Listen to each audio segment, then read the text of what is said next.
Hola, buenas tardes.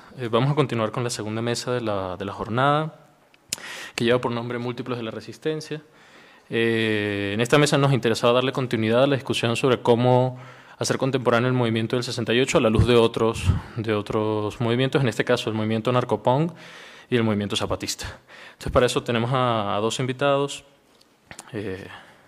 a Pablo Gaitán Santiago, que es doctor en Ciencias Sociales, con línea de investigación en Comunicación y Política por la UAM Xochimilco. Es profesor también en el Departamento de Relaciones Sociales de la misma universidad y de Sociología. Acaba de publicar hace muy poco el libro Anarquía Suburpunk, Confluencias Rebeldes en la Metrópoli, y pues a eso un poco responde la invitación. Nos interesaba que nos contaras sobre ese proyecto y sobre las investigaciones más recientes que ha hecho sobre pues eso, el movimiento anarcopunk. Y también contamos con Francisco de Parres Gómez, que es maestro en Antropología Social y miembro de la Asociación de Antropólogos Iberoamericanos en Red de España y de la Unión de Científicos Comprometidos con la Sociedad aquí en México. Actualmente cursa el doctorado en Antropología Social en la Escuela Nacional de Antropología y de Historia y tiene un trabajo muy amplio de investigación sobre la estética y la política en el movimiento zapatista, y precisamente por eso también nos interesaba invitarlo para que nos cuente sobre ese proyecto. Pues muchas gracias a los dos por haber aceptado la invitación y gracias a ustedes. Los dejo con Pablo. Adelante. Buenas tardes. Yo quisiera comenzar tratando de hilar la discusión final de la mesa de la mañana a partir de tres elementos que a mí me parecen de suma importancia y que se mencionaron, pero bajo mi propia lectura. Una, que hasta hoy día yo digo que hay una presencia simbólica hegemónica ya institucionalizada del 68 a partir de un relato de 2 o 3 libros realizados por los líderes del CNH de 1968 que han, digamos, permeado, filtrado todo el imaginario sobre el 68, lo cual significa culturalmente que estamos hablando de un imaginario fetichizado y necrófilo del 68. Y frente a eso hay una cosa que a mí me parece interesantísima que Batres comentó en la mañana, que tiene que ver con que el 68 no tiene nuevas lecturas, pero también, aunque no lo dice ella de esa manera, es que no se ha creado un duelo sobre el 68. Entonces yo lo que planteo es que sí sería como ya importante a nivel académico, político, social, de comenzar a elaborar un duelo que comienza también por darle la voz a otros actores que han sido invisibilizados y no se les ha dado la voz a lo largo de medio siglo. Así entonces yo lo que quiero hacer es comenzar tratando de conectar el presente anarquista y el presente punk en nuestro país, y en particular de la Ciudad de México y áreas metropolitanas, algún momento del 68. Van a haber una serie de imágenes que van a pasar como en loop, en donde se hace un relato visual del 68 hasta principios del presente siglo. Entonces, yo he encontré que hay un momento sumamente perdido en la historia de la derrota del 68, que son los días que van del 26 de julio al 29 de julio, que están estigmatizados como el momento de la provocación por parte de la historia oficial. Hay varios investigadores como Ariel Rodríguez Curi del Colegio de México, que fue mi maestro y yo le di la idea, aunque él no la reconoce, pero hizo un ensayo muy importante sobre los primeros días del 68, retomando esta idea que yo planteé. ¿Por qué? Porque yo lo que planteo es que en esos 4 días del nacimiento del movimiento, las pandillas del centro histórico de la ciudad, de colonias y barrios como La Guerrero, Tepito, Morelos, Peralvillo,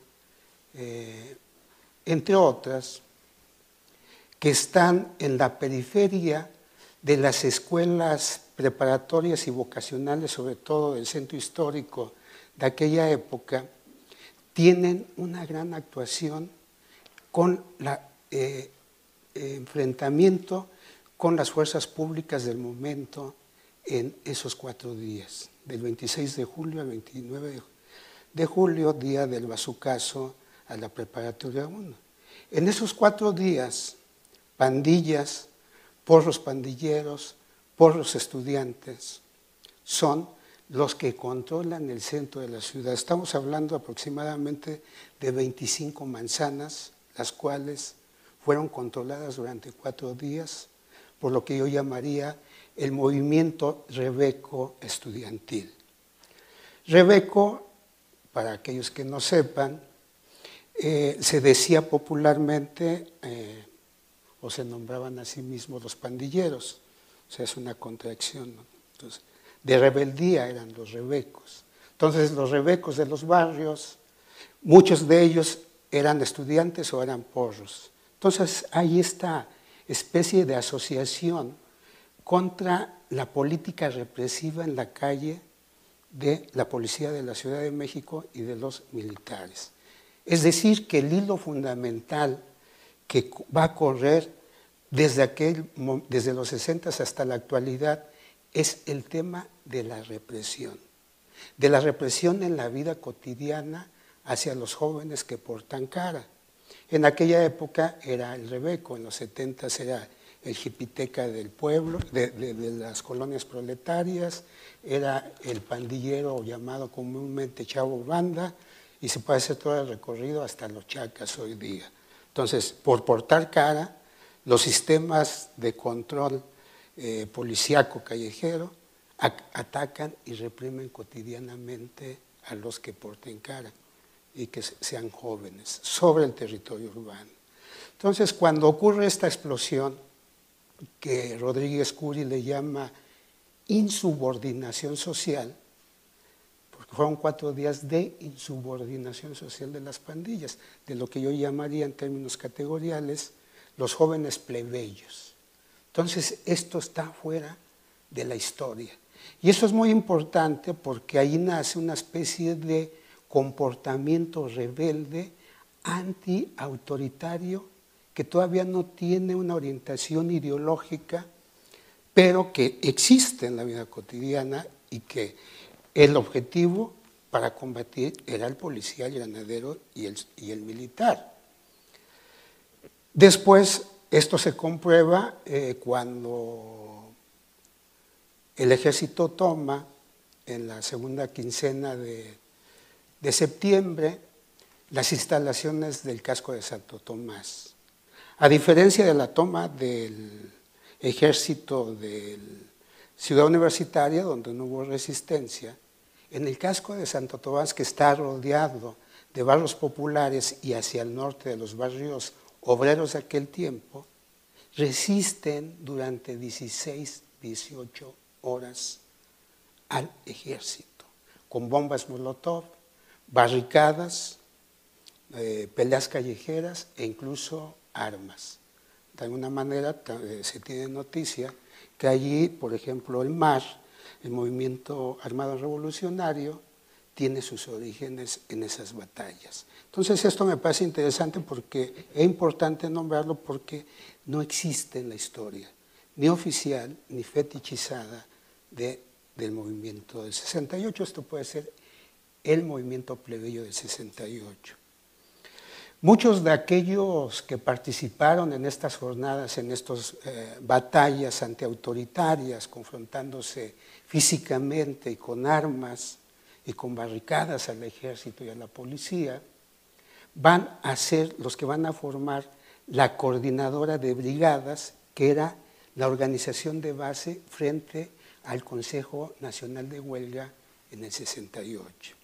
Pero muchos de ellos van a convertirse en profesores de los SHs, de las prepas populares y de las vocacionales en la década del 70.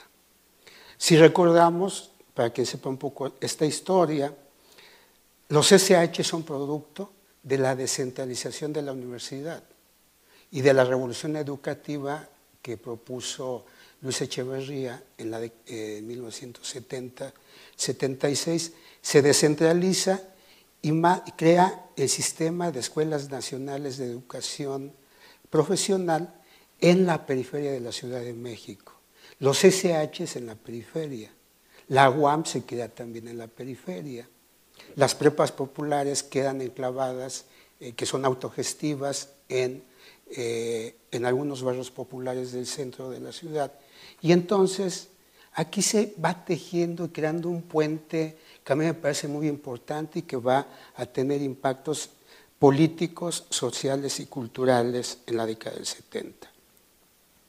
Nuestros maestros, porque yo soy de esa generación, venían de la experiencia de los brigadistas del 68 y nos comienzan a educar política y culturalmente con marxismo, con anarquismo, y entonces eso para nosotros que vivíamos en los barrios populares, muchos vivíamos en aquellas colonias llamadas de paracaidistas, en donde al mismo tiempo que nuestras jefas, para hablar también del tema de las mujeres, que nuestras jefas estaban en la lucha por la legalización de la tierra urbana, es decir, la vivienda y la introducción de servicios públicos, los jóvenes, unos eran pandilleros que estaban en el barrio, pero había una minoría que éramos de la pandilla, pero también estudiábamos en los SHs y las prepas populares. Esto hizo como una especie de, se produjo como una especie de argamasa, de comunidad en donde se puenteaba cultural, social y políticamente la periferia con el centro. Así, muchos de los jóvenes que estudiamos en los 70s, educación media superior o ya en las facultades, tuvimos este acceso al mundo de toda esta nueva cultura, ideología, proyectos políticos, activismo, que nos ayudó a plantear la organización de las pandillas juveniles hacia finales de la década del 70. Así, en la zona de Santa Fe, por ejemplo, se creó el Consejo Popular Juvenil Ricardo Flores Magón. Entonces, ahí comienzan los fermentos de la autoorganización a partir de consejos y colectivos en los barrios. Pero al mismo tiempo, estos colectivos que podían ser marxistas, otros podían ser anarquistas, con toda la perspectiva autogestiva, pues comenzaban a crear proyectos políticos y culturales y otra vez con la palabra contra la represión. Pero ya no nada más era contra la represión en el barrio o en la ciudad, sino se comenzó también a crear proyectos culturales. Y entonces se comenzó a crear todo un fermento social de creación de experiencias colectivistas entre este tipo de joven. Cuando ya se da un salto cualitativo es a principios de la década del 80, cuando mucha de esta banda de los barrios nos dejamos de reconocer como pandilleros para reconocernos como miembros de algún colectivo, que podía ser social, pero aparece en el 82 el primer colectivo punk en la Ciudad de México con su primer fanzine, que fue el Falso Magazine, en la colonia San Felipe de Jesús. Esto fue muy importante porque en términos de lucha simbólica se combatió capilarmente desde el barrio el estigma de chavo banda para trasladarlo a que no somos pandilleros, somos miembros de un colectivo punk con una perspectiva. Pero aquí hay un proceso que a mí me parece muy importante, que le podríamos llamar glocal, neologismo sintético de entre lo local y lo global de aquel momento. Producido, entre otras cosas, por la migración México-Estados Unidos. Muchos de los jóvenes de los barrios de la Ciudad de México y el Estado de México están migrando hacia Estados Unidos, particularmente hacia California, a Minnesota y a Nueva York. Hay este flujo, pero no nada más de migración para trabajar, sino también para comerciar con las pacas de ropa usada. Entonces, esta constancia significó, entre otras cosas, o implicó que muchos de estos jóvenes migrantes fueran digamos, conocieran toda la cultura hardcore, punk y anarquista de la época, a través de fanzines, a través de la música, se traían todo el material y comenzó este intercambio, lo cual produjo una especie de boom de intercambio a través del correo postal.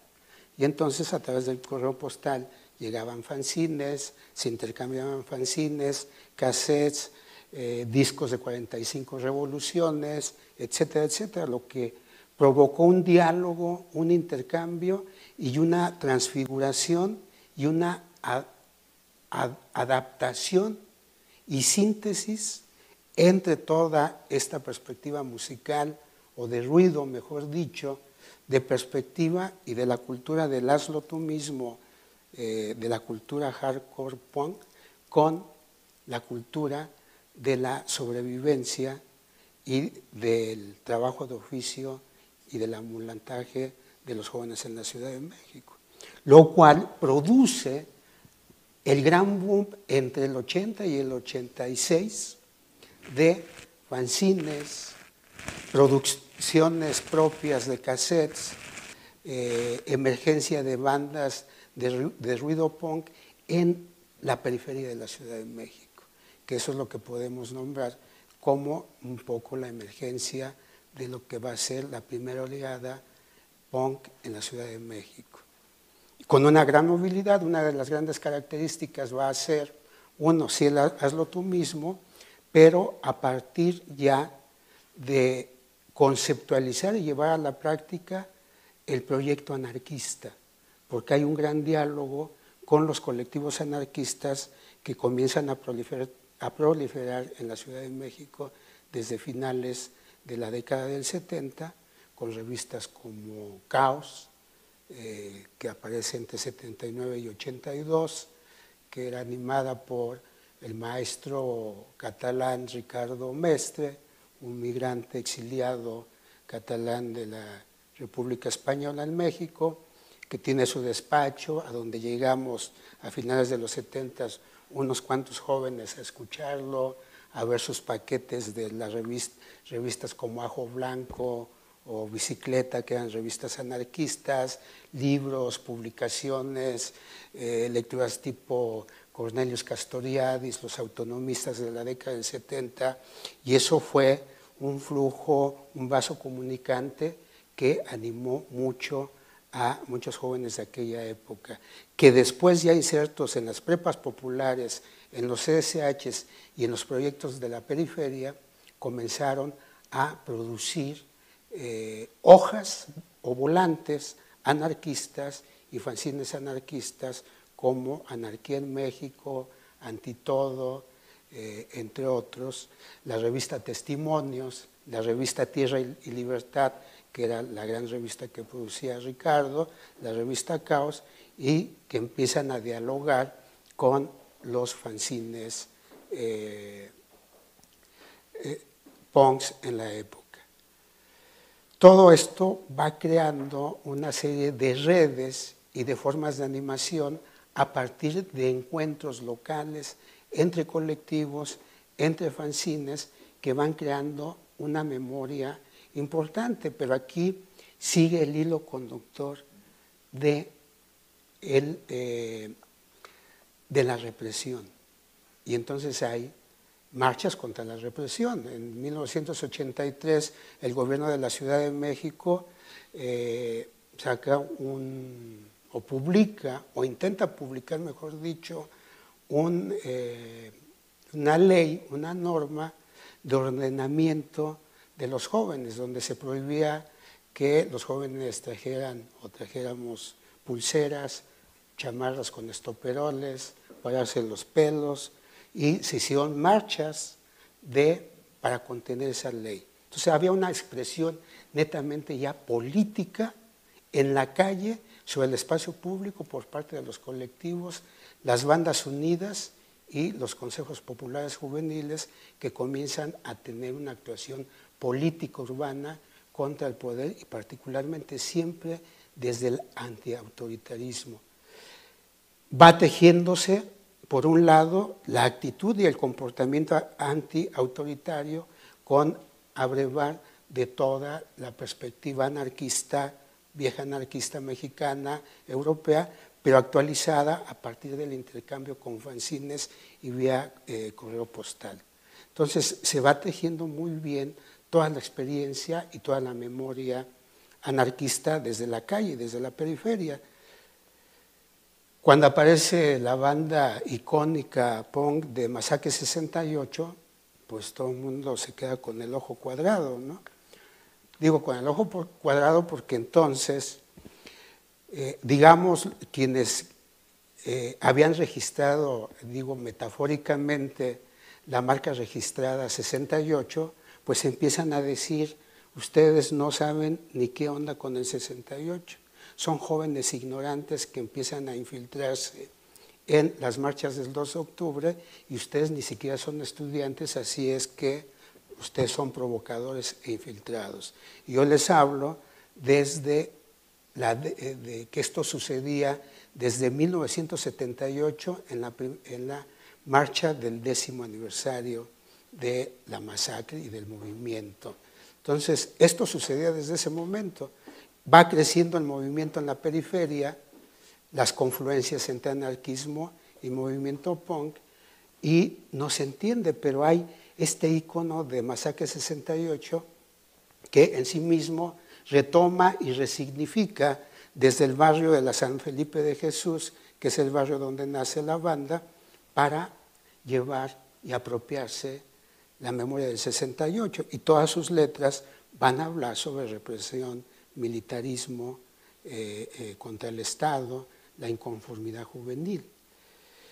Esto a mí me parece fundamental porque entonces este icono se empieza a esparcir y a ser apropiado por los nuevos colectivos anarcopunks que comienzan a aparecer a finales de los 80, en 89 aparece el fanzine Brigada Subversiva, que es el primer fanzine netamente anarcopunk, donde ya hay una síntesis entre la perspectiva de autogestiva, del hazlo tú mismo, que proviene del punk, con la ideología anarquista local e internacional, y que pasan a la acción directa mediante proyectos de ayuda mutua, cooperativismo, es decir, retomando, si quieren ustedes, todos los valores que propone el anarquismo adaptados al punk de la periferia, vividos sobre la práctica.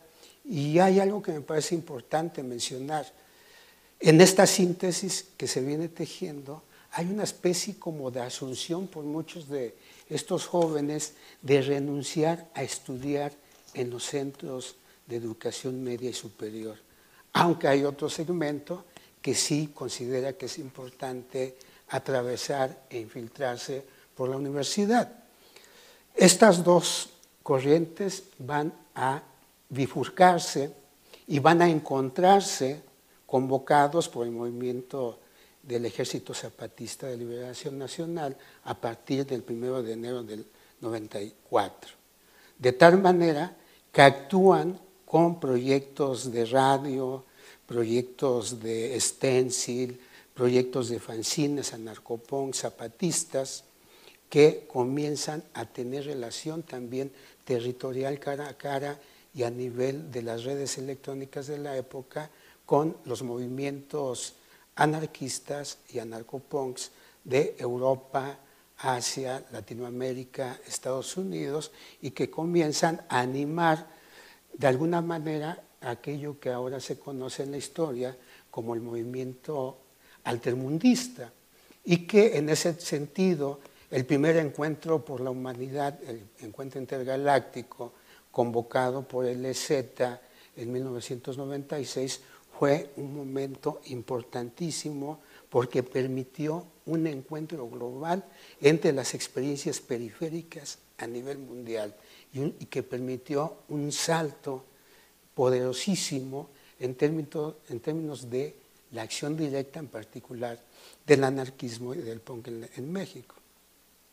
Para mí el movimiento del 99 es un movimiento que sintetizó sobre la práctica con el movimiento del CGH contra la privatización de la educación pública y que duró la huelga durante casi un año, que todas estas experiencias se sintetizaran en una estética, en la estética de salir pintado, de hacer la performance colectiva en la calle, la radio pirata como la que huelga, los fanzines, la toma de los espacios. Fue un momento álgido donde se sintetizó una experiencia que venía desde el 26-28 de julio del 68 hasta el movimiento del CGH. Después del movimiento del CGH, que triunfa éticamente y su programa triunfa, aunque haya entrado al ejército, a la universidad, dejó una gran herencia que se esparció en todo el país, porque muchos de esos jóvenes brigadistas del CGH, anarquistas, anarcopunks en particular, van a irse a Oaxaca, a Chiapas, a la frontera, a distintos estados del país, a animar la resistencia en distintos movimientos. El más conocido es el del 2006, en la APO, donde la gran afluencia e influencia de toda esta experiencia de resistencia, de creación de medios alternativos, bajo la perspectiva autogestiva que proviene desde el 68, comienza y tiene una actuación en el 2006 con el movimiento de la APO en Oaxaca. Y que ahí está toda la iconografía, toda esta experiencia que está en la exposición, que está clarísima, todos los signos, los símbolos, la A con la que se identifica la banda, pero yo me refiero siempre a la banda plebeya de las colonias populares, que ya tienen sus intelectuales netos, con sus propias teorizaciones, van a dar otro salto importantísimo. Entre el 2006 y el 2012 hay una proliferación de nuevas tendencias anarquistas. Estas tendencias anarquistas que van desde lo hiperclandestino, tipo células de fuego o ecoterroristas, hasta, digamos, grupos como el CAMA, que es el colectivo autónomo magonista, que tiene sus espacios, sus publicaciones como autonomía, que van desde esto hasta el insurreccionalismo, el ecoterrorismo, y hay una gran diversificación en todo el país. Ustedes, ya hay de hecho reportajes como el de Laura Castellanos, que ha sido publicado recientemente, en donde ella plantea y hace el recuento de cuántas acciones realizaron todos estos grupos en estos años. Entonces, estamos hablando que hay una construcción, una resistencia en eso que llaman académicamente la periferia y que yo llamo la submetrópoli. Yo propongo más bien el concepto de submetrópoli, en donde todos estos colectivos ahorita, después de las jornadas de entre el 2012 y el 2014, es decir, entre la toma de poder por parte de Peña Nieto y las jornadas de protesta y resistencia por la aparición de los 43 de Ayotzinapa, pues otra vez de manera masiva, todas las formas de acción directa de anarquistas, anarcopunks y suburpunks salen a la calle. Desde las tipo Black Bloc, que es la destrucción violenta contra el capital y todos sus símbolos, hasta las páginas en internet, en las redes de intercambio, hasta la toma de espacios, creación de espacios autogestivos en la periferia, toma de bodegas, de grandes espacios para crear sus proyectos colectivos. Entonces, en esos, hasta el 2014, después de la represión, sobre todo mediático-militar por parte del Estado, pues hay una especie de reflujo, de guardarse un poco, y yo hoy día pienso que el movimiento, y voy a retomar a un teórico ideólogo precisamente no anarquista, pero al Mao, que decía que cuando el cielo es azul es que anuncia tormenta. Y entonces, en términos políticos, hoy día todo el mundo está muy feliz por ya saben quién, pero creo que el movimiento anarquista en sus distintas vertientes está esperando a que este cielo azul esté más anunciado, más nítido para la actuación, porque, digamos, los nuevos sistemas de seguridad que van a pasar, en términos, ya no lo anunciaron, en términos militares capilares, porque al hacer tantas zonas donde va a actuar la Guardia Nacional, como ahora le van a llamar, que son militares, pues van a llegar a todos los barrios. Y a lo mejor, entre comillas, se asustan a los narcos o a los sicarios, pero van a impedir la organización política popular a nivel de los barrios, porque el proyecto es hacer organización política corporativa de un Estado centralizado frente a la imposibilidad de la autoorganización. Allí es donde el anarquismo, la autogestión y las distintas vertientes y generaciones que se reconocen en toda esta perspectiva, pues van a decir que no es tan así, que hay una tercera opción. Termino con lo siguiente. Hace días platicaba con un joven fan de la Cuarta Transformación y él me preguntaba que cómo la veía. Pues como están en esta dicotomía entre chairos y fifís, pues tienes que asumir cualquiera de las dos. Y yo le decía, pues mira, yo desde mi postura anarquista estoy contra Dios, contra el Estado y contra el capital. Y en el Estado esté quien esté, porque los tres no me dan posibilidades de expresar al mismo tiempo mi individualidad, porque el Estado me pide que disuelva mi individualidad, ¿no?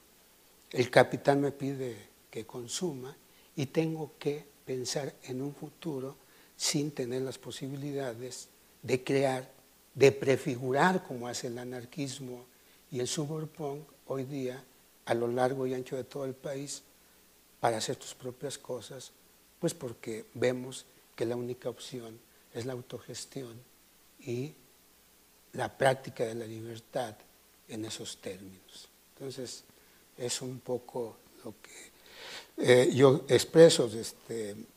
Es una adaptación oral del texto que hice como ponencia, y las imágenes a lo mejor no coinciden, pero digamos son el complemento de lo que he expresado oralmente. Bueno, gracias, y ya en la conversación vamos precisando algunos elementos.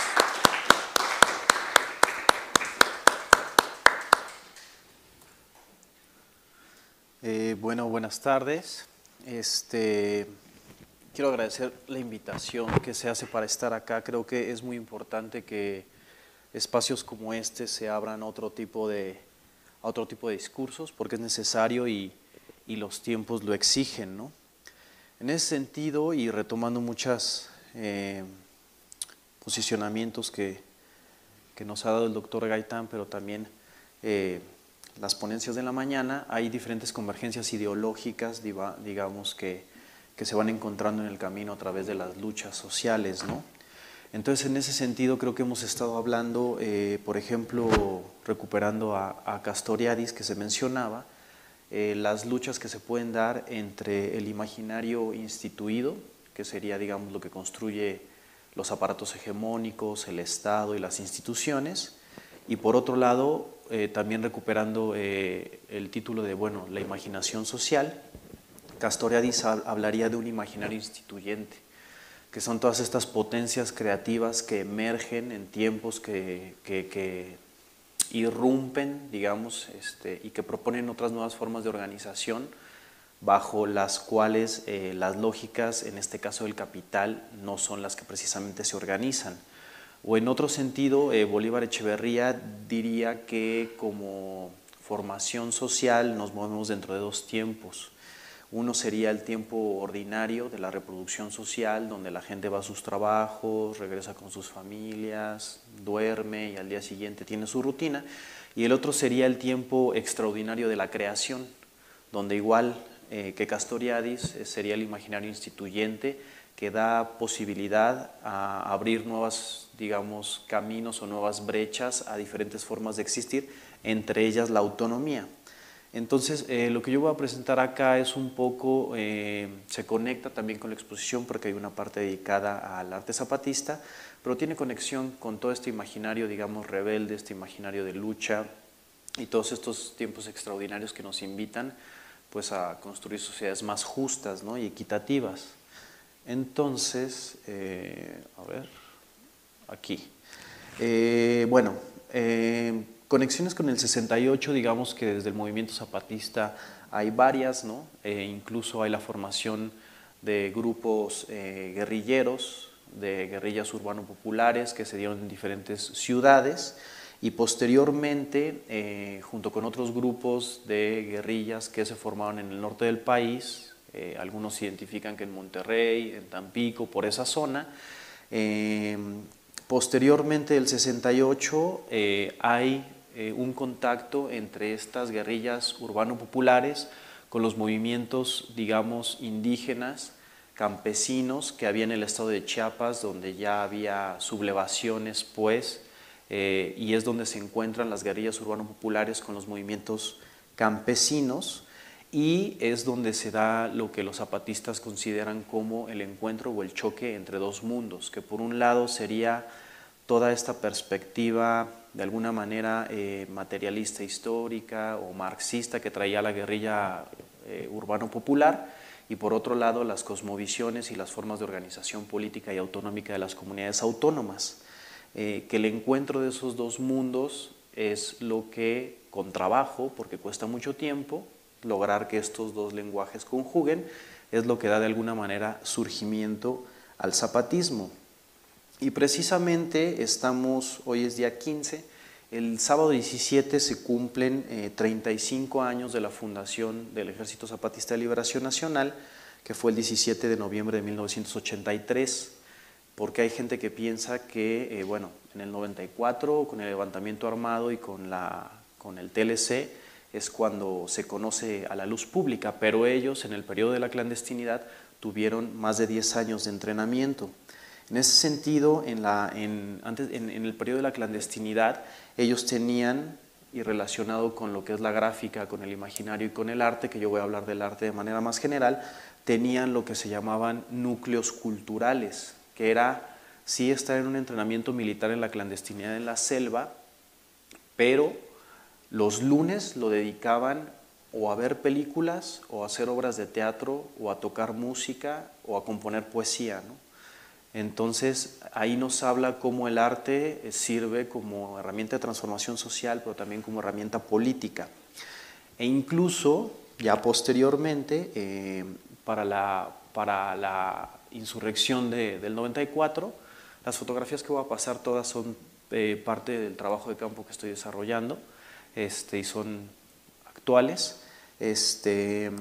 Para el 94 incluso otros movimientos, digamos, armados como el Ejército Popular Revolucionario, que tiene una, digamos, disrupción con el EZLN, se llega a referir peyorativamente al EZLN como poetas guerrilleros, ¿no? Y esto tiene que ver con que existe un rol que estamos explorando, un rol íncito, digamos, un rol orgánico entre la poética y la estética, pero dentro de la praxis política del movimiento zapatista, porque no es una guerrilla ni es un movimiento social, digamos, de la manera más ortodoxa, sino que siempre ha utilizado la poética y el arte para impactar en el público, así como el uso de los medios de comunicación.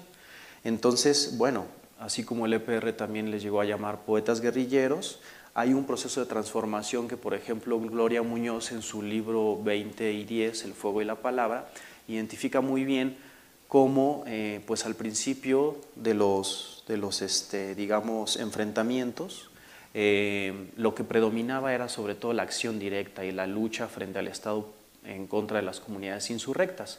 Pero con el paso del tiempo, esa guerra de carácter más pragmática y más de confrontación entre el Estado y los pueblos originarios se ha trasladado a la etapa, digamos, de la lucha cultural. En ese sentido, por ejemplo, podemos ver que en 1994 las primeras demandas que saca el Ejército Zapatista de Liberación Nacional eran 11, actualmente son 13. Entonces, no es hasta la Cuarta Declaración de la Selva Lacandona en 1996 donde a las primeras 11 demandas que, bueno, se conocen ampliamente, pero bueno, son tierra, techo, alimentación, paz, justicia, democracia y todas las demás, hasta el 96 en la Cuarta Declaración se agregan los rubros de cultura e información.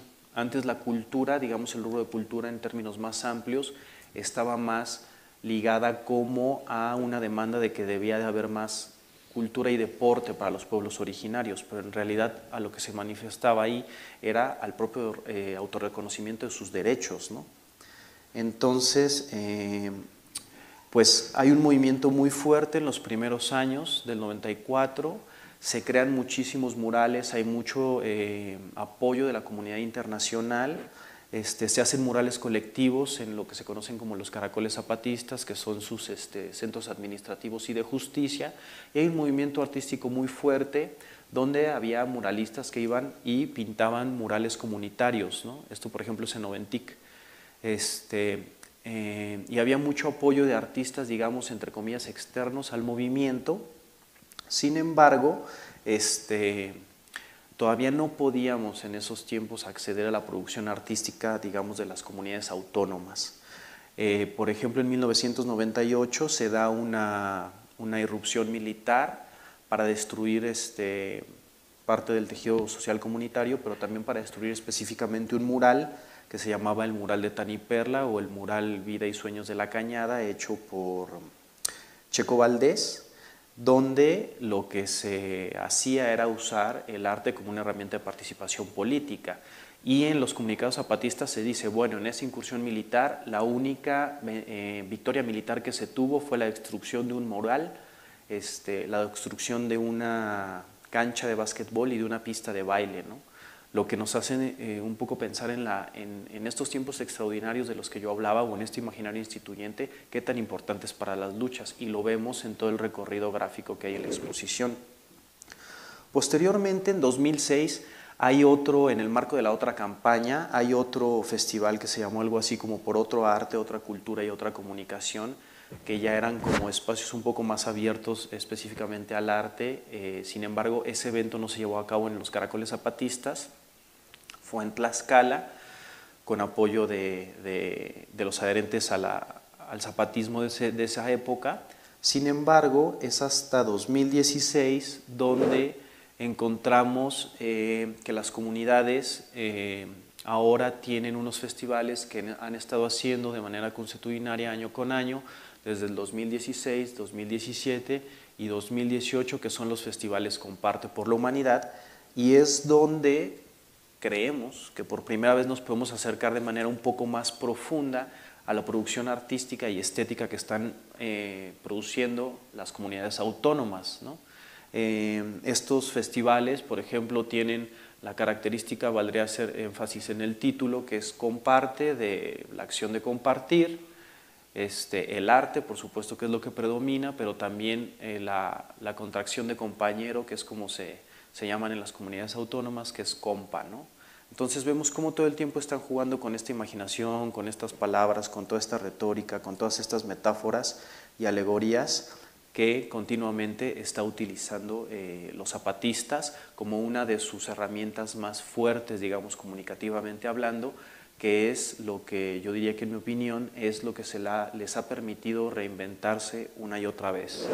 Estas, por ejemplo, son imágenes del Festival Comparte 2017, donde hay comparsas musicales, hay presentaciones de libros y, bueno, a diferencia de lo que se piensa, hubo un periodo entre la otra campaña que fue el periodo del 2006 y después la Marcha del Silencio, que es en 2012, donde entre comillas se dice que vuelven a reaparecer los zapatistas, que entre el 2006 y el 2012 hubo un periodo aparentemente de silencio, pero en términos más como de sociología o de acción de los movimientos sociales, lo que estaban haciendo es que había un movimiento de retroacción de las mismas bases de apoyo del zapatismo para organizarse y hacer crecer su autonomía, ¿no?, hacia el interior.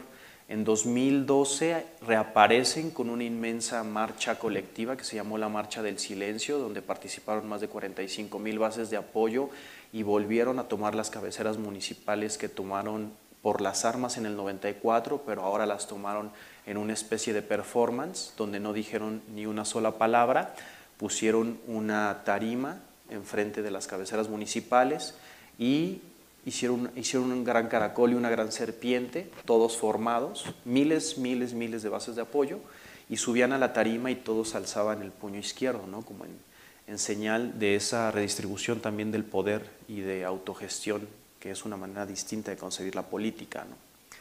Y es después, en 2013, 2014, que se hacen los ejercicios de la Escuelita Zapatista, donde se vuelve a invitar a la sociedad nacional e internacional a visitar los caracoles y para ver cómo es que se ha construido la autonomía zapatista, y ahora estas expresiones que vemos más públicas, como uno es el Festival Comparte y el otro es el Festival Conciencias, porque ahora las comunidades autónomas identifican dentro de su proceso de lucha 3 pilares específicos.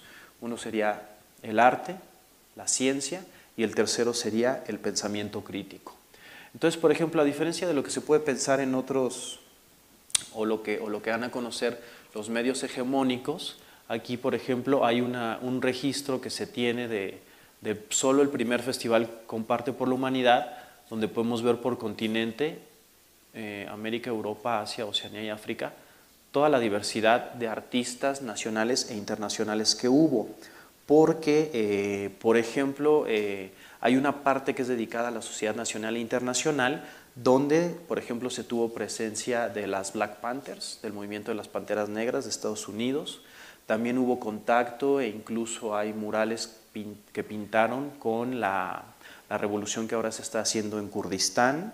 Hubo representación también de movimientos de Palestina, del pueblo mapuche, e incluso de un festival que se llama Artifariti, que es un festival que se hace por la liberación del pueblo saharaui en la única población donde se habla español en África.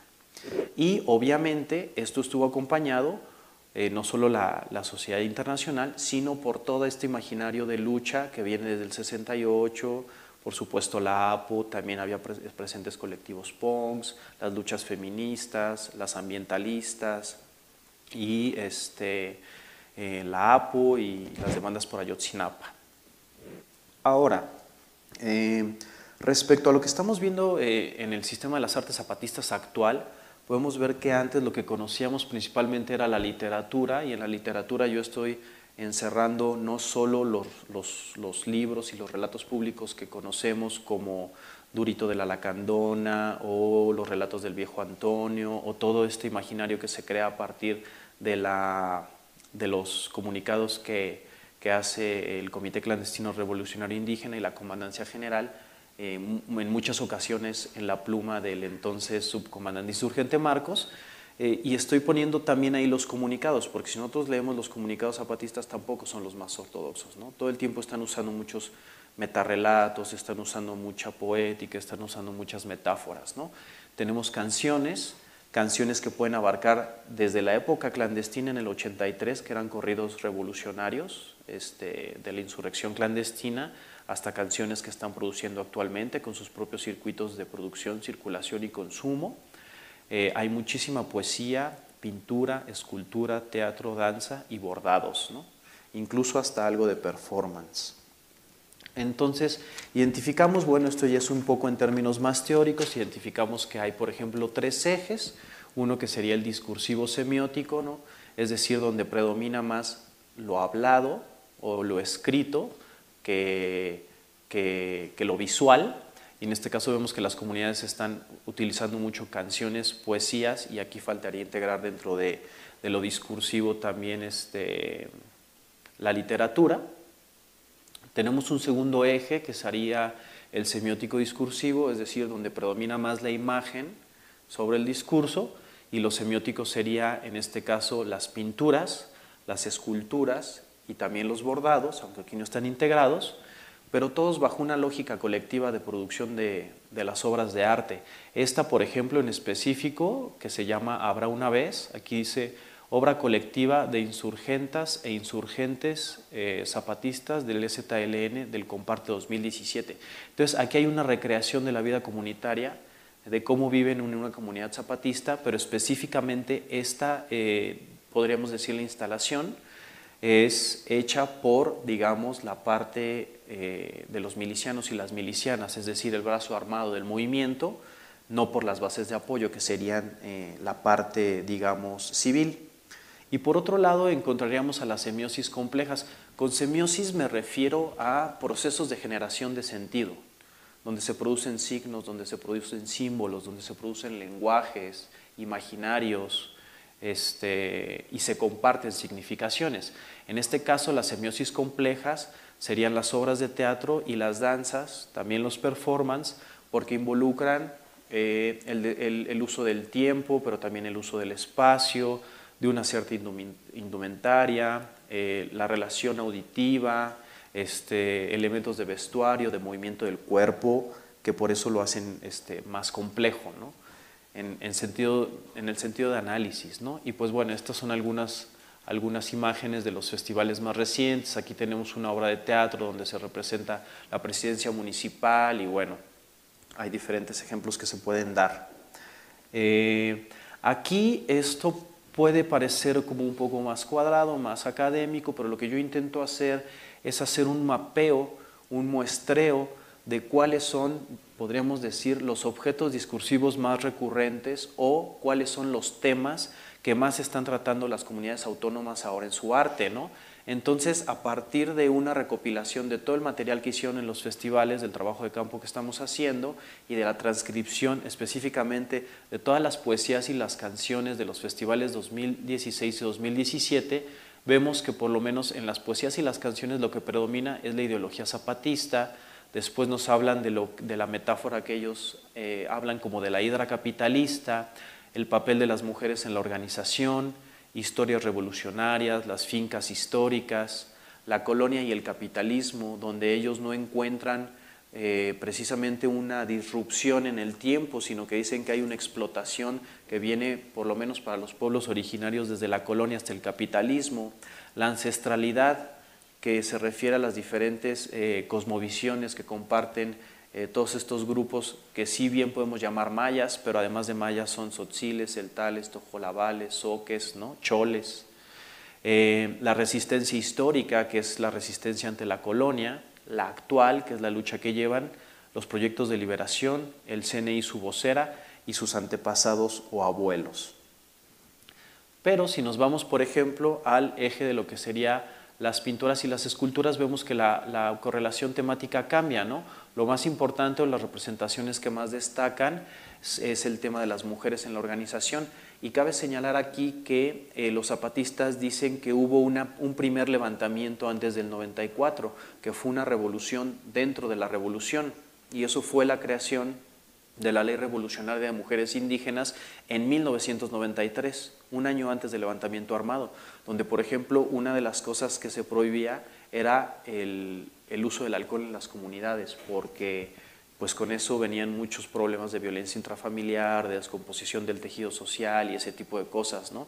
Entonces, por ejemplo, en lo visual tiene mucha presencia el papel de las mujeres. También seguimos viendo ideología y consignas, y bueno, algunos diferentes temas que ahora, por tiempo, no traigo teatro ni danza, tampoco traigo poesía ni canciones, porque sería un poco más difícil, pero traigo ejemplos gráficos de lo que están trabajando algunos de estos temas, específicamente en lo relacionado a la pintura.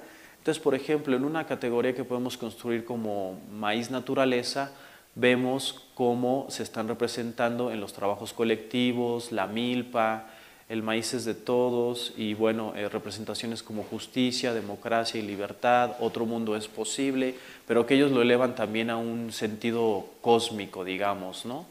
Y también esculturas que están haciendo en su relación siempre con la madre naturaleza, con esta ancestralidad de la que los pueblos originarios recuperan parte de su autonomía, ¿no? En la parte de la resistencia histórica podemos ver largas pinturas como estas que pueden ocupar toda la pared completa, que son narraciones visuales, donde se representa, por ejemplo, las vejaciones que sufrían las comunidades en la época, pues no de la colonia, pero sí ya más bien en la época de las fincas, procesos de urbanización. Aquí se ve como hay como ya los monocultivos, los transgénicos y otro tipo de maquinaria para trabajar las tierras, hasta procesos como destructivos que están afectando mucho dentro de los procesos neoextractivistas del gran capital, ¿no? Pero a fin de cuentas hay esta continuidad desde el capitalismo más rapaz hasta los 500 años de resistencia como pueblos originarios. También identifican, por ejemplo, esto que les decía yo, un eje de esclavitud, y que ahora ellos dicen que es la esclavitud moderna, donde, por ejemplo, ellos llaman que las grandes organizaciones como la Organización Mundial de Comercio o el Fondo Monetario Internacional, pues son los nuevos finqueros, ¿no? Son como los dueños de las fincas, y los presidentes de las naciones pues son los capataces, ¿no? Son estas figuras que siguen de todos modos oprimiendo a nivel mundial. Tenemos personajes relevantes que salen dentro de su obra plástica, como ya en este caso el subcomandante insurgente Galeano, antes Marcos, el viejo Antonio, que son todos estos relatos que escribe Marcos, que tenía con este viejo sabio, ¿no? Donde brotaban elementos de la espiritualidad de los pueblos, Zapata, por supuesto, Durito de la Lacandona. Por ejemplo, es un tejido hecho por milicianos y milicianas, y es un bordado hecho por la familia del maestro Galeano, que fue asesinado, y por el que ahora el subcomandante insurgente Galeano toma su nombre, porque dentro del EZLN ellos tienen como la capacidad de esta idea de que cuando un compañero de guerra muere, en realidad no muere, sino que vive entre todo el pueblo, entonces adquieren el nombre de un compañero caído. Y es un bordado de esa familia, del compañero Galeano, asesinado, y aquí en este caso es un bordado dedicado al subcomandante insurgente Pedro, que era también uno de los únicos mestizos que había en el núcleo guerrillero que llega en los primeros años de los 80s a la selva. Tenemos también otro imaginario que se conecta también con el anarquismo, con el anticapitalismo, con el altermundismo, como se le quiera llamar, pero que es esta metáfora que se llama la hidra capitalista, donde los zapatistas nos dicen que si las resistencias globales no se unen, la tormenta que viene, también como decía el doctor Pablo Gaitán, la tormenta que viene es mucho peor de lo que hasta ahora hemos visto, ¿no? Y por ejemplo aquí hay algunas representaciones, esta también es obra hecha por milicianos y milicianas, donde se ve a Donald Trump, se ve a Enrique Peña Nieto satirizados, porque por ejemplo aquí Donald Trump tiene patas y manos de puerco, Peña Nieto tiene orejas de burro y pies como de tiranosaurio rex, de dinosaurio, y aquí está el ejército, digamos, federal, luchando contra los zapatistas, ¿no? Y aquí vemos diferentes representaciones de la hidra, ¿no? Este también es un bordado hecho por milicianos y milicianas, y aquí también tenemos a Trump con diferentes brazos que son las corporaciones capitalistas que no se alcanzan a leer aquí, pero que sea como Monsanto, la Coca-Cola, Walmart y todas estas multinacionales que están pues apoderándose de la vida a nivel planetario, ¿no? Y bueno, tenemos otras que remiten más a consignas como ideologías, como el mandar obedeciendo, que es la lógica o la filosofía bajo la cual las comunidades se rigen, que es una práctica política, no solo es un discurso ni una propaganda, y en ese caso pues tenemos los 7 principios del mandar obedeciendo, que es bueno, bajar y no subir, proponer y no imponer, convencer y no vencer, representar y no suplantar, servir y no servirse, construir y no destruir. Y tenemos otras también que, por ejemplo, esta me gusta mucho porque hace uso como de ciertas metáforas que dice: estamos seguros que nuevos caracoles surgirán en México y en el mundo, porque frente al poder los zapatistas pintamos caracoles, ¿no? Pero es una metáfora, bueno, de la grosería de pintar caracoles, como de pintar huevos, ¿no?, hacia el poder, y al mismo tiempo pintan caracoles, y los caracoles se los están pintando Estados Unidos, pero también como no conquistando, sino como expandiendo esta, digamos, ideología libertaria hacia otros territorios. Tenemos también representaciones sobre el territorio, donde hay como muchos proyectos neoextractivistas. Solo como un dato, por ejemplo, hay 94 concesiones mineras activas en Chiapas, sin contar las hidroeléctricas y sin contar el nuevo proyecto que quieren hacer del Tren Maya, que también significa un despojo terrible para los pueblos. Y pues aquí hay representaciones de cómo los zapatistas siguen defendiendo su territorio, ¿no? Tenemos los trabajos colectivos, que ellos dicen que son pues la fuente de su organización y de la autonomía. Tenemos también la educación, que es uno de sus pilares, ¿no? Y es una educación que se da dentro de sus propios contextos locales, y tienen sus propias escuelas, como las ESRAS, que son las escuelas secundarias rebeldes autónomas zapatistas, donde tienen toda una relectura de la historia, tienen toda una relectura de las que no son las materias clásicas que conocemos o que nos dan en la escuela, sino que están aplicadas realmente a un contexto para lo que a ellos les sirve, que por ejemplo son cosas como la defensa del territorio, la agroecología, desde pequeños conocer lo que es la hidra capitalista, el maíz transgénico que ha afectado a tantas comunidades, el desplazamiento forzado, porque son luchas que están sumamente arraigadas a su territorio. Y tenemos también el papel de la organización de las mujeres, que una de sus expresiones más actuales hemos visto ha sido Marichuy, junto con el Consejo Nacional Indígena, y con otro tipo de nuevas figuras que siguen saliendo, como unas niñas, que por desgracia no traigo la fotografía, pero que es la niña Esperanza Zapatista y la niña Defensa Zapatista, que pues son los nuevos niños y las nuevas generaciones a las que se les apuesta para el futuro. En este caso podemos ver que hay una clasificación temporal, en este caso solo se muestra el 2017, pero vemos que por ejemplo en el pasado se habla sobre las fincas históricas, sobre los antepasados o los abuelos, las historias revolucionarias. En el presente tenemos temas más actuales como la hidra, la resistencia actual y la liberación. En el futuro tenemos al Consejo Nacional Indígena y su vocera de gobierno, y cómo luchar contra la hidra capitalista.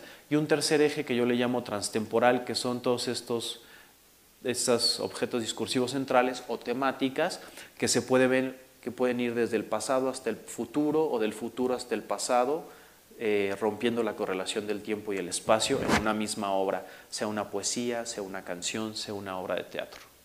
En ese sentido vemos, bueno, que aquí hay estos ejes que ya mencioné, pasado, presente y futuro, pero siempre en un diálogo, en una dialógica, digamos, o en una dialéctica, conversando sobre la dominación, y podemos ver que hay símbolos con funciones retrospectivas, es decir, que recuperan elementos del pasado, pero para resignificarlos y también tenerlos presentes en el tiempo actual, que es mucho también lo que hace la exposición que tenemos acá en el Museo Amparo. Funciones perspectivas, que es cuando se retoman símbolos del presente y se ponen en un contexto, y funciones prospectivas, que son la significación o la proyección de significaciones y deseos hacia el futuro. Y bueno, esto ya es un rollo mucho más académico, pero solo como para ponerlo en algún cierto contexto, que es, digamos, pues todo lo que nos tiene acá, que es un poco la creatividad social y el imaginario. Podemos ver cómo está, digamos, si esta fuera como la sociedad, existe la lucha de clases, que es lo que hemos visto a lo largo de las presentaciones, donde también existen interacciones sociales. Esas interacciones sociales producen sentido a través de la semiosis, es decir, crean símbolos y signos a través de la ideología, por supuesto, pero la creación de esos símbolos y esos signos afectados por la lucha de clase se ven también impactados por todos estos tipos de condicionamientos que son económicos, sociales, históricos, culturales y los que le quieran agregar. Pero todo esto se construye a partir, sí, de la creación de símbolos y de la creación del lenguaje, porque el lenguaje construye símbolos y también los símbolos a su vez reconstruyen el lenguaje. Entonces, por eso se me hace tan importante esta exposición, porque trata de recuperar todos esos imaginarios para ponerlos en el presente, ver cómo siguen siendo temas que están vigentes, desgraciadamente, que probablemente se vayan a agudizar y a los que hay que hacer frente de manera colectiva, ¿no? Y pues sería todo. Muchas gracias.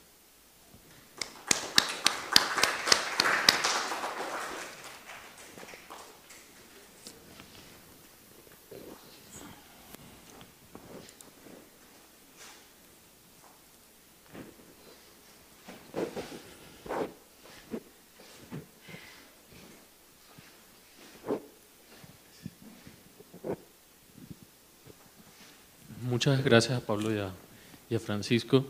Creo que pusieron muchos puntos importantes sobre la mesa y sobre todo hay muchos puntos de encuentro, ¿no? Creo, entre ambas presentaciones a propósito del tema de la autogestión. Entonces, no sé, más bien abrir el espacio para el diálogo, para el debate, si alguien tuviese alguna pregunta.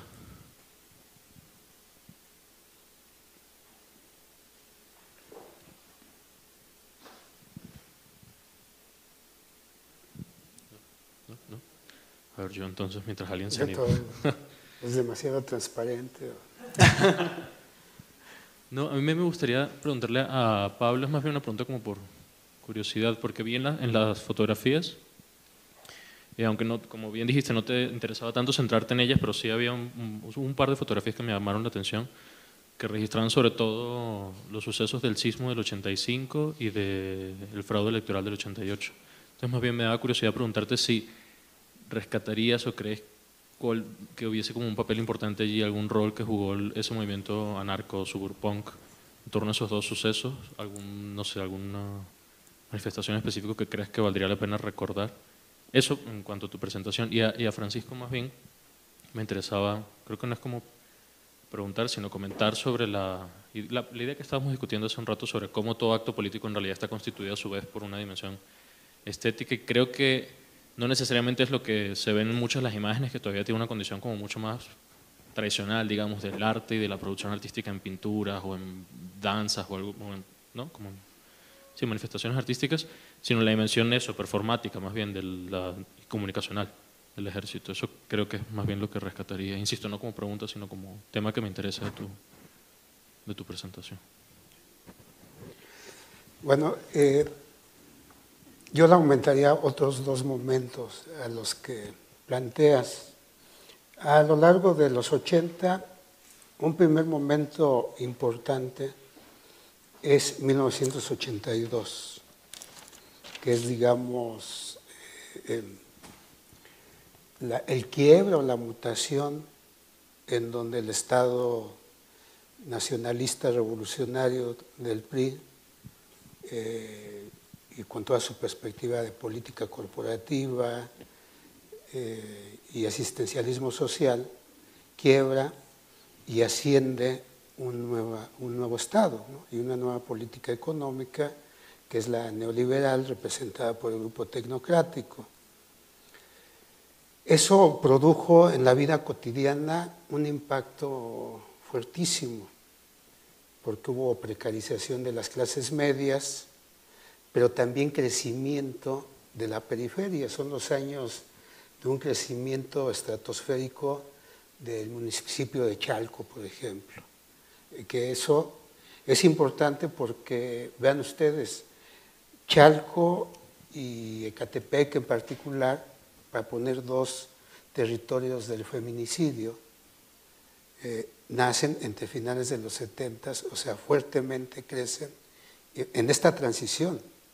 Pues, en esa transición, los movimientos de resistencia al nuevo estado de cosas, al neoliberalismo, lo que produjo fue grandes momentos de resistencia. Hay uno que a mí me quedó muy grabado, que es que entre el 82 y el 84, 3 años seguidos, hubo enfrentamientos de la clase obrera con la policía en el centro histórico los días 1 de mayo, que además está como perdido en la historia, pero que esto me permite hablar, hasta conectarlo con los orígenes de la autonomía en México, de la autonomía indígena zapatista.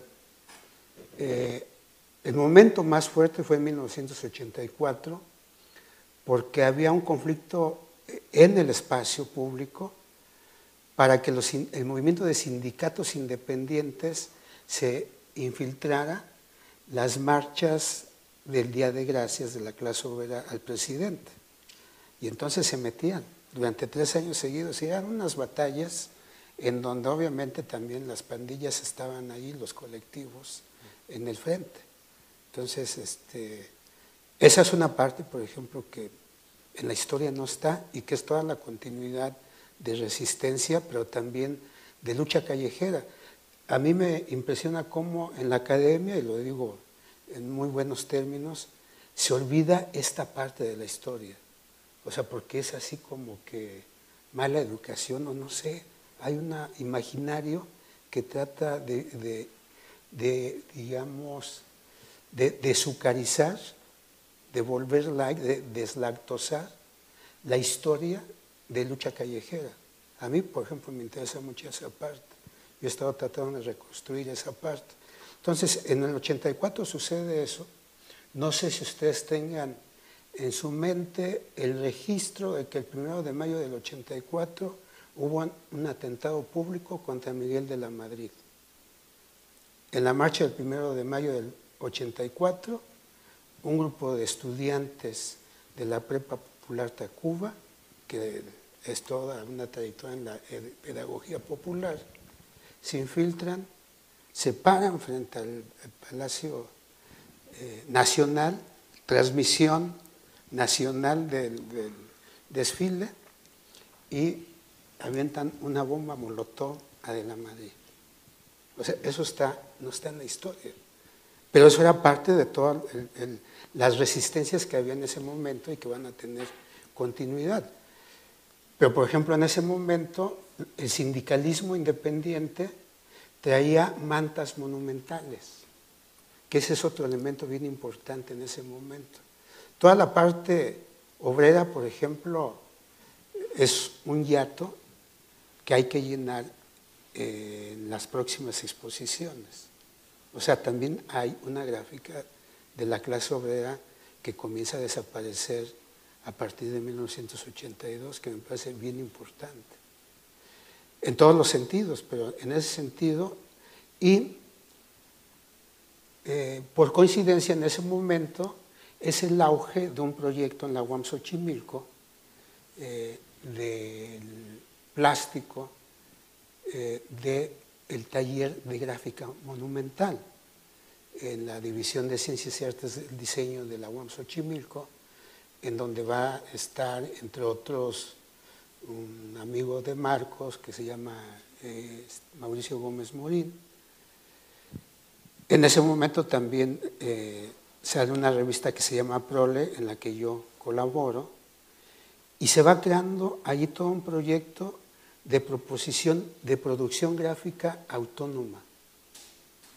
Entonces, yo recuerdo que se produjeron 3 cuadernillos para que las organizaciones del Movimiento Urbano Popular y de la Cocina, que era la coordinadora sindical nacional independiente de ese momento, hicieran sus propias mantas, su propia serigrafía y sus propios cómics.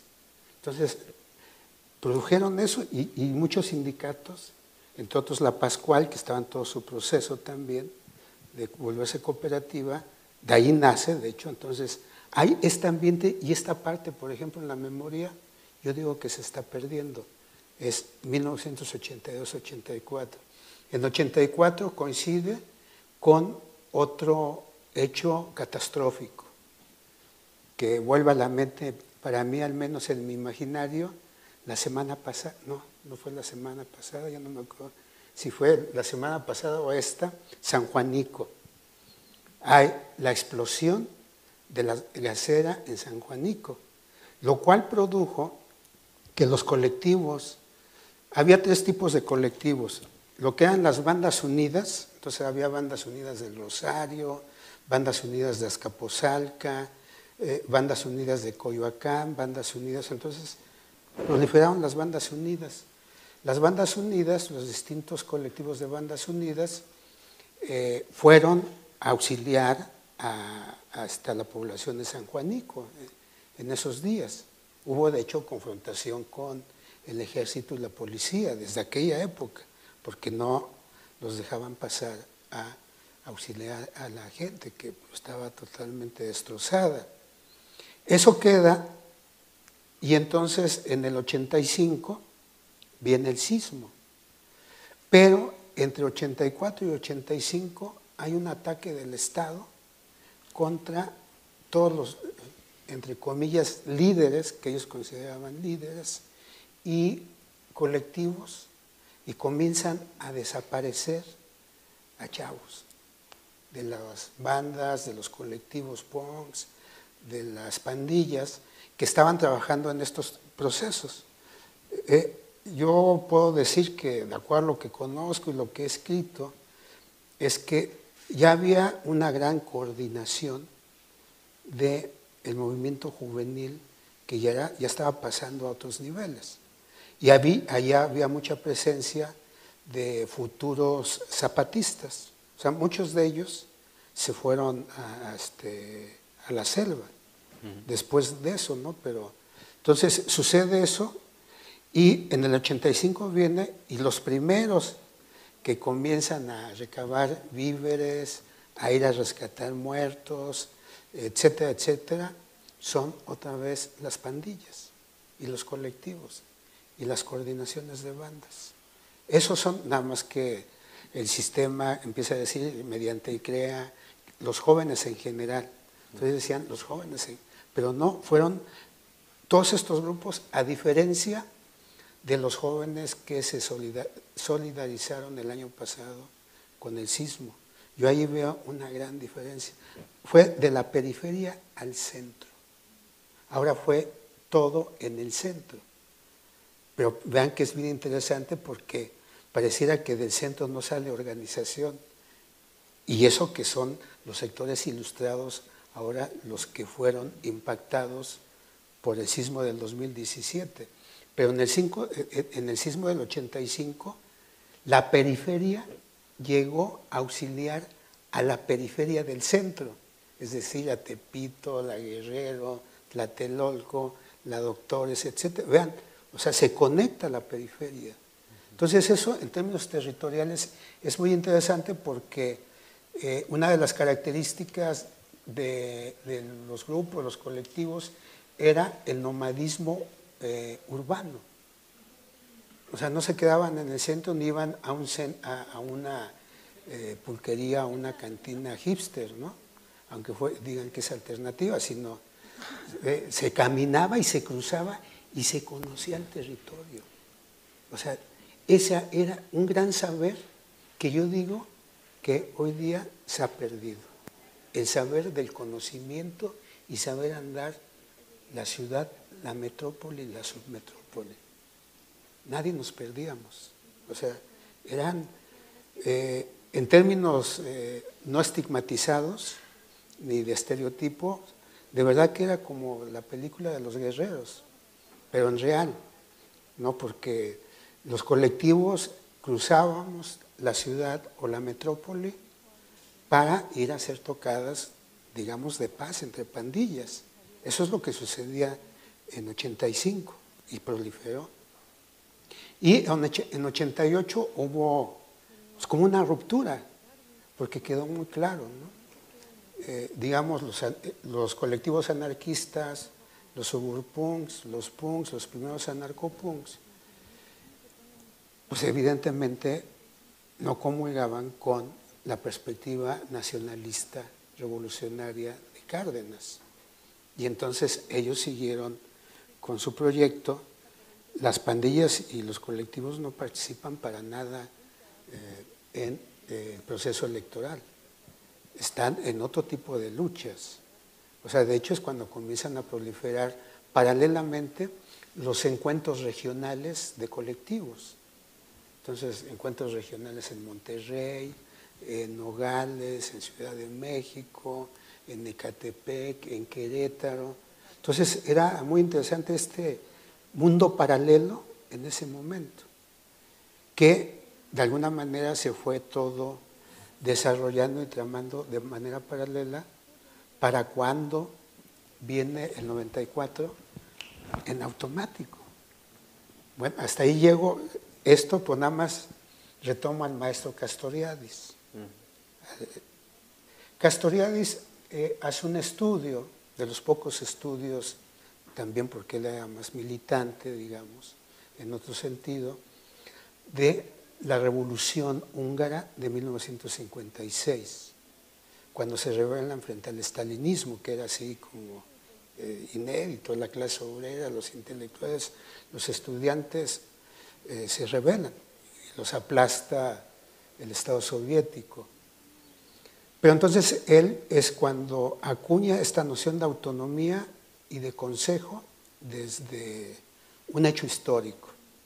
Pero él comienza con algo que a mí me parece fundamental mencionar y que coincidimos, que él dice siempre para cuando hay este tipo de fenómenos, que el mundo oficial, que el mundo partidista, que el mundo de la academia, que los mundos instituidos no ven y que de pronto les parece algo extraño,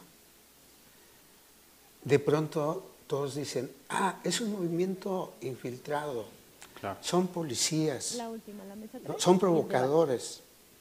Y ya si son buena onda los estigmas o adjetivos, dicen que son movimientos espontáneos. Y entonces el maestro Castoriadis dice, sí son espontáneos, pero voy a retomar para hablar de espontaneidad el origen de la palabra espontáneo desde la perspectiva de los griegos. Dice, los griegos para hablar de espontaneidad hablaban de spons, S-P-O-N-S, spons. Dice, y spons quiere decir fuente, lo cual quiere decir que todo movimiento, todo eso que llaman espontaneidad, tiene sus fuentes. Y las fuentes no son abrevadas, constituidas, apropiadas, resignificadas de un día para otro. O sea, hay un proceso social histórico, dice él, que va produciendo todas estas tramas que escapan a la mirada del mundo oficial y que de pronto aparecen, ¿no? Aparecen, pero son constituciones de un sujeto colectivo autónomo que se expresa con proyectos, a veces llega hasta cierto punto, se bifurca y vuelve a encontrarse. Es como la metáfora también de la gota de mercurio. Tiramos la gota y se separa, pero se vuelve a juntar. Entonces, los movimientos de autonomía, los movimientos anarquistas, los movimientos suburpunks, desde mi punto de vista, son movimientos espontáneos, pero con fuentes ideológicas, políticas, culturales, de acción, muy profundas, en las cuales siempre están abrevando. Y en esos reconocimientos yo también me reconozco zapatista, porque en algún momento en nuestros nacimientos nos encontramos. Y entiendo mucho este diálogo. O sea, es un diálogo en donde yo entiendo y yo lo vengo diciendo desde el 94, es que la mayor lección que parece ser que no se ha tomado de los zapatistas es que tú te tienes, más allá de que te solidarices conmigo, de que te alíes conmigo, más allá de eso, tú te tienes que organizar. Eso es lo que no ha entendido el mundo urbano. Yo digo que el suburbano sí, que los colectivos anarquistas y suburbanpunks sí se están organizando por fuera del mundo instituido de la política. Y entonces, todo ese rollo, pero además me parece interesante cómo tanto el discurso anarquista como el discurso zapatista hoy día lo están deslactosando el nuevo Estado. El nuevo Estado de pronto habla como nosotros, pero no es lo mismo. Ahí está la clave de la actual confusión y caos ideológico en el que estamos viviendo. Los que sí lo tienen claro, creo, son obviamente los zapatistas y muchos colectivos suburpunks y anarquistas. De acuerdo. Que nos estamos autoorganizando, distinto a ese mundo lenguajero, como diría Heidegger. O sea, su nuevo presidente es muy lenguajero, ¿no? Dice muchas cosas, pero que está recogiendo y deslactosadamente nuestros lenguajes. Eso viene un conflicto también semiótico, semántico, cultural y político muy profundo entre estas fuerzas. Creo que a lo mejor me desvié o me profundicé, no sé, pero sí, parto, era por ahí. Yo en mi caso coincido mucho y creo que justo este tipo de discursos que de alguna manera están en la periferia, una podría ser en este caso la periferia de la urbe, pero en el caso de los pueblos originarios también es la periferia, pero la periferia de la humanidad, ¿no? O sea, también son expresiones muy marginalizadas, estigmatizadas e incluso ridiculizadas, ¿no? O sea, a mí, por ejemplo, se me hace muy curioso, irrisorio, pero al mismo tiempo muy grave, que hasta la fecha hay mucha gente que piensa y que sostiene, para deslegitimar, por ejemplo, a los zapatistas, un argumento que evidentemente ha sido construido desde el poder, ¿no? Como dicen, es que los zapatistas fueron creados por Salinas, ¿no? O sea, y la gente realmente se lo cree, ¿no? O sea, es que los zapatistas los crearon Salinas y, o sea, yo me pongo a pensar, ¿desde dónde habrá sido esa construcción? Pues a lo mejor del mismo Salinas, ¿no? O sea, digan que yo los creé para que nadie les crea, ¿no? Entonces están totalmente en esta lógica entre la hegemonía cultural y este tipo de expresiones, incluyendo a la autonomía urbana, que serían contrahegemónicos, pero que se ven atravesados por una serie de constantes que creo que también tocan no solo a los zapatistas y a los pueblos originarios en general, sino también a estas expresiones autonómicas como el anarcopunk, el punk y el hardcore, que una sería, por ejemplo, cuál es el locus de enunciación desde donde emergen los discursos.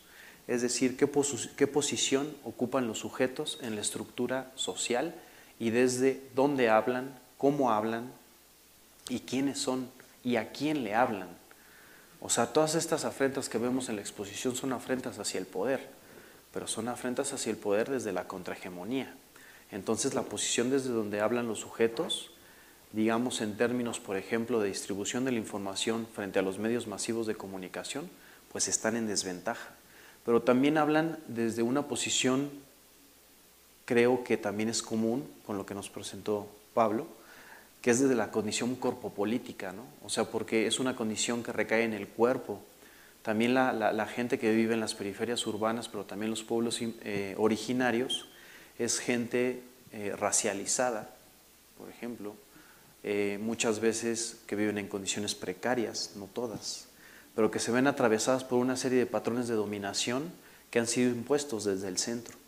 Y en ese sentido hay ciertos patrones de dominación que siguen operando desde la colonia, porque, por ejemplo, si nos suscribimos a la perspectiva de la teoría decolonial que bueno, ahora por lo menos desde la academia está muy en boga, pero también se está sacando de la academia, dice que una cosa sería la época colonial y otra cosa sería la colonialidad. La época colonial fue un periodo de expansión económico, político, militar, de un cierto grupo de territorios ubicados específicamente en el Mediterráneo, España, Francia, Inglaterra, para la conquista de lo que ellos llamaban el Nuevo Mundo. Y otra cosa sería la colonialidad, que la colonialidad son todos esos patrones de dominación que aunque el colonialismo, entre comillas, se haya erradicado, todos esos patrones de dominación siguen vigentes y todos esos patrones de dominación siguen operando tanto a las disidencias como a los pueblos originarios, como a los anarquistas, como a la gente que hace autogestión. Y esos patrones de dominación sería el racismo, el sexismo, la división internacional del trabajo, el heteropatriarcado, que también es parte fundante del neoliberalismo. Y lo que podemos ver desde mi perspectiva en este tipo de herramientas como son los fanzines, la gráfica en las calles, o en mi caso el arte zapatista, pues es que no solo son expresiones, digamos, ingenuas de alguien que se le ocurrió hacer una pinta en la calle, sino que va mucho más allá de eso. Es un discurso contrahegemónico, pero al mismo tiempo es una herramienta pedagógica y de enseñanza de por qué se está luchando. Es una recuperación de la memoria, que también por eso, bueno, se me hace este tipo de espacios muy importantes para, como decía al final de mi intervención, que se vea que en otros términos, pero la situación no ha cambiado mucho, ¿no?, a la del 68, ¿no?, por ejemplo. También es una plataforma de participación política, donde tanto en la autogestión urbana como en la autogestión de los pueblos originarios se practica de manera horizontal. Sus sistemas de circulación, de producción y de consumo de las obras son muy diferentes a las de las lógicas capitalistas.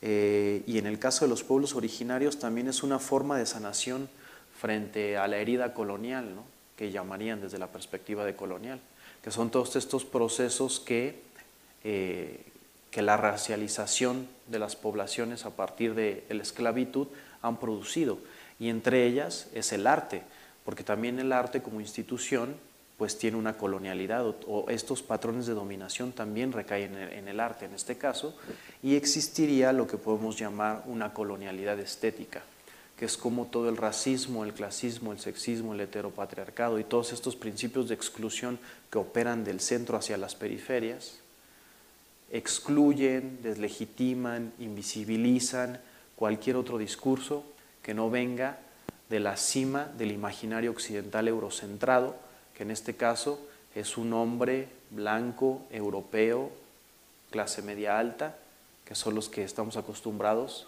que pueden hacer arte, ¿no?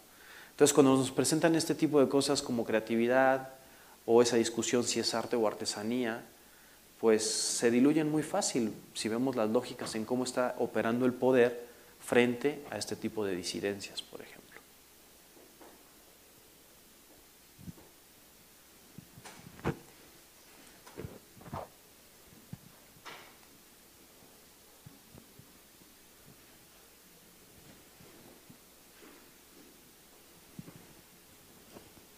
Pues creo que tenemos ya un poco de retraso respecto al cronograma, entonces no sé si tenemos mucho tiempo para preguntas ahora, pero al final la sesión plenaria creo que también podríamos retomarlas.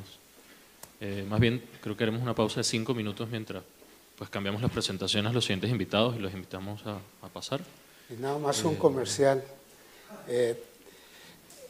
Traigo algunos ejemplares de mi más reciente libro que se llama Anarquía sobre el punk, anarquismo y punk, confluencias del anarquismo y el punk 1977-2017. Entonces, si a alguien les interesa, ahorita en el café los podrán ver. Gracias.